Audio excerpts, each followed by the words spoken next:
Olá, é um prazer tê-lo novamente conosco.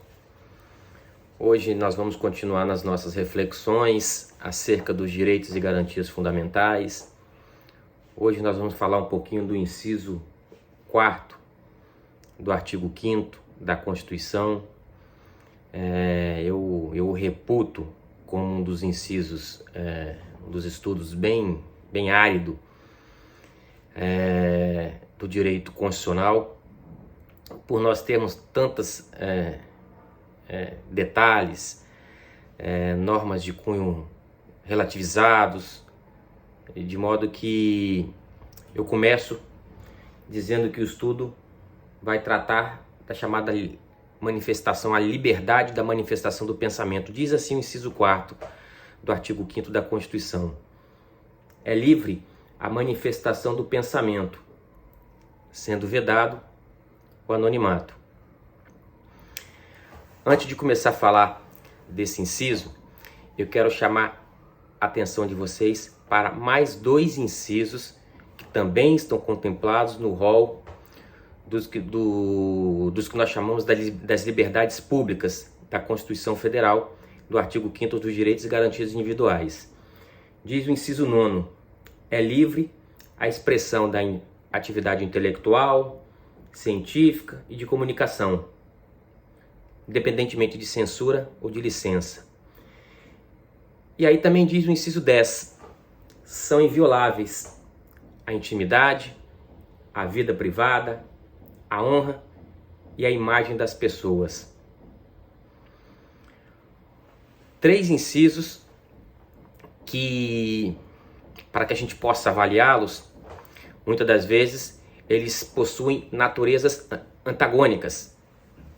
Uma liberdade de pensamento pode esbarrar em uma mitigação ao direito à intimidade. Uma liberdade do pensamento pode, por exemplo, violar a honra de uma determinada pessoa. É aí que o estudo, de fato, ele torna-se tanto quanto complexo. Eu pergunto para vocês, essa liberdade do pensamento, essa liberdade da manifestação do pensamento, ela possui uma natureza absoluta? Ela possui uma natureza relativa? Que nós estamos diante de direitos assegurados pela Constituição Federal, inclusive reconhecidos como núcleo duro da Constituição Federal, núcleo intangível dos direitos e garantias individuais. Na verdade, para estudar o direito como um todo, nós temos que estar sempre pensando em situações em que muitas vezes elas são necessárias as suas relativizações, as suas ponderações. Desde já, eu posso dizer a vocês que o nosso conglomerado de direitos e garantias fundamentais, os direitos fundamentais, direitos e garantias, de regra, e eu falo de regra, porque nós temos ali dentro de uma concepção filosófica, principalmente por grandes juristas no nosso país, que está no mundo, reconhecerem o grau de determinados direitos serem considerados direitos absolutos. Eu já posso até começar com a exceção. Entende-se grande parte da doutrina que existem dois direitos, duas garantias que são absolutas, que é a vedação à escravidão, inclusive lhe é assegurado nos documentos internacionais, pactos internacionais, convenções internacionais, essa garantia da não possibilidade da escravidão, bem como a tortura. Também entende-se que a tortura é uma garantia, é um direito absoluto. Ainda assim, existe uma pensamento que mitiga até no que diz respeito a essa garantia absoluta da tortura. Eles falam num episódio de desmontar, por exemplo, uma bomba relógio. Se eu poderia torturar uma pessoa para que ela pudesse desmontar aquela bomba relógio que só ela tem conhecimento e a fez. Mas, de regra, tanto a tortura como a escravidão, elas estão asseguradas no direito, eu diria, nos direitos humanos. E aí eu abarco tanto os direitos nacionais, como os direitos, de certa forma, os direitos mundiais, acerca do grau absoluto que nós temos desses dois direitos. Os demais, inclusive o direito que, de certa forma, a gente comunga como um dos mais importantes da nossa garantia, que é o direito à vida. Inclusive, quando você estuda o Código Penal, quando você começa os primeiros crimes, o primeiro título chama-se dos crimes contra a pessoa, o primeiro capítulo chama-se dos crimes contra a vida. E aí começa a tutelar, começa a proteger o principal direito nosso, que é o direito à vida. Esse direito, por exemplo, ele pode ser, em uma situação excepcional, ele pode ser flexibilizado. A própria Constituição assim o faz, quando lá diz que não existe pena de morte, salvo nos casos de guerra declarada. Existe a excepcional situação onde ele pode ser mitigado. Pois bem, trabalhando acerca da matéria, do foco, objeto da nossa reflexão, o direito ao pensamento, é importante que aí a gente comece a caminhar, quando nós fizemos aquela separação em direitos de natureza absoluta, e agora a gente entra efetivamente, eu já citei a vida como um direito de certa forma relativo que pode ser flexibilizado, isso inclusive com uma exceção. Eu posso dizer que todos os direitos, eles precisam, de certa forma, eles precisam ter uma convivência harmônica. E essa harmonia, ela se dá, muitas vezes, fazendo uso de determinados recursos. Por exemplo, uma ponderação de valores. Ponderar determinados direitos, onde eu mitigo, eu diminuo um determinado direito. Por exemplo, a questão da liberdade do pensamento ou da própria manifestação, a manifestação do pensamento. Eu pego essa manifestação do pensamento e procuro reduzi-la minimamente para que ela não fique incompatível com, por exemplo, o direito à honra, à intimidade. Muitas vezes, o transbordo dessa manifestação, dessa livre manifestação do pensamento, o transbordo dessa liberdade pode incorrer em determinados crimes previstos em nossa legislação. Por exemplo, crime de ameaça, crimes contra a honra, calúnia, difamação, injúria. Quiçá crimes de incitação ao crime, que é um crime que protege o que nós chamamos de paz pública. A depender da minha manifestação, eu posso insuflar uma atividade criminosa. E aí que entra essa possibilidade, essa forma de você analisar,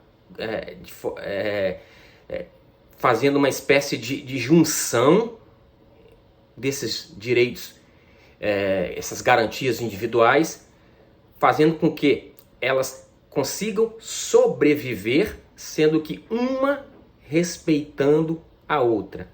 Na verdade, nós estamos aí diante do que nós chamamos de análise de uma proporcionalidade, de uma justa medida, de uma razoabilidade. A gente precisa equacionar essas questões jurídicas para que não nos incorramos em uma prática criminosa. Comecei o vídeo falando que é um tema bastante árido, de fato, é árido, porque essa análise de sopesamento, de balanceamento, de equalização, ela é feita de regra, ela é feita numa análise de caso concreto. Você precisa entender, você precisa balizar aquela situação como um todo e verificar se ela excede, se ela transcende uma determinada manifestação, sob pena de incorrer em práticas delituosas. Como eu disse, essa análise ela carece de uma análise concreta.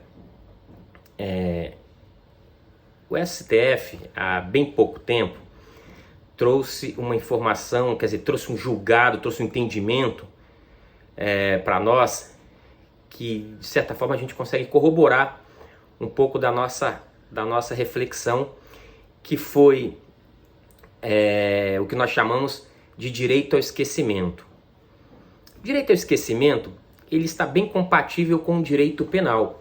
Uma pessoa pratica um crime, é julgado, é condenado, de certa forma, contra essa pessoa, transcorrido, por exemplo, um prazo de 5 anos após o cumprimento da pena, nem a reincidência poderá ser afeta a essa pessoa, porque na própria lei existe o que nós chamamos de período que limpa. A doutrina chama de período depurador, de depurar, de limpar a reincidência. Olha que coisa interessante. Então, com base nisso, de certa forma, nós teríamos um esquecimento, de forma geral, da prática delitiva, até para que evite, na verdade, uma revitimização, uma rotulagem, né, um etiquetamento. Inclusive teorias dentro da criminologia pregam acerca dessa situação, um etiquetamento, um rótulo naquela pessoa que praticou o crime. Então vamos esquecer. Também temos o Instituto da Reabilitação do Direito Penal, que vai ao encontro do que a gente está conversando. E o direito ao esquecimento, no caso específico julgado pelo STF, foi de uma situação onde foi veiculado para uma emissora de televisão, contando um fato no Linha Direta, um programa antigo, trazendo uns fatos delituosos, criminosos, envolvendo crimes de feminicídio, coisas do gênero. E a família desse fato, a família interessada, que tinha ali interessada desse fato, entrou em juízo, pedindo que, na verdade, essas informações não fossem mais trazidas à baila, à tona, porque já teria passado aí 40, quase que 50 anos, se não falha a memória, é um fato aí de 1948, 58, algo que o valha. Daí, como decisão final, o STF disse que a Constituição Federal, o direito ao esquecimento é incompatível com a Constituição Federal. E aí eu trago a lume o que nós estamos falando acerca da liberdade de pensamento. O STF disse para esse caso concreto que esse esquecimento ele é incompatível com a Constituição.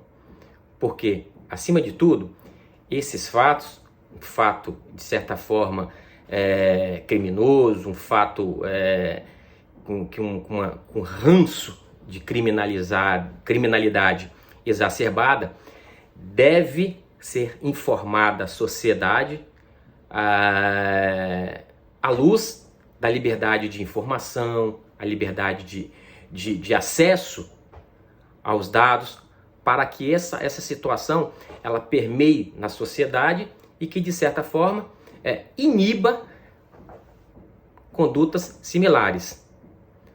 No próprio julgado, o STF disse: nós somos contra o direito ao esquecimento. O julgado o direito ao esquecimento é incompatível com a Constituição. Entretanto, há que se analisar eventuais abusos, eventuais desvios.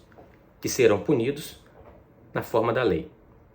Então, com isso, a gente consegue perceber que a linha entre a liberdade da manifestação do pensamento e as garantias da intimidade, da vida privada, da personalidade, da dignidade da pessoa humana, elas são bem tênues. Elas serão, efetivamente, analisadas dentro de uma situação concreta, de forma muito prudente, de forma muito razoável e proporcional a se entender o verdadeiro objetivo, a se entender a verdadeira prática do que foi, por exemplo, propalado, do que foi dito.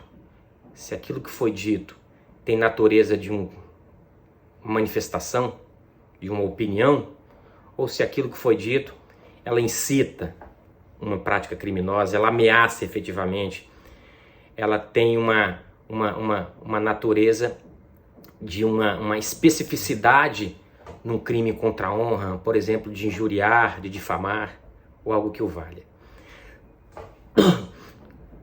A matéria é bem complexa, mas o bacana do direito é exatamente a possibilidade de você trabalhar com toda esse compêndio, né, esse conglomerado de informações e, de certa forma, você estabelecer uma linha coerente a que se, na verdade, fazer a sua reflexão e a sua tese em relação à matéria.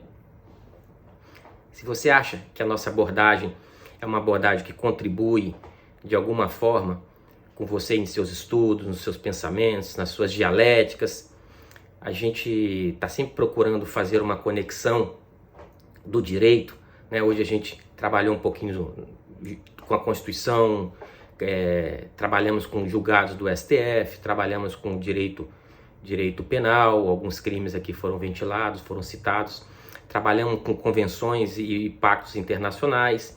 Se isso de certa forma te agrada, se inscreve no canal, nos acompanha aí, tá bom? Forte abraço e obrigado pela participação.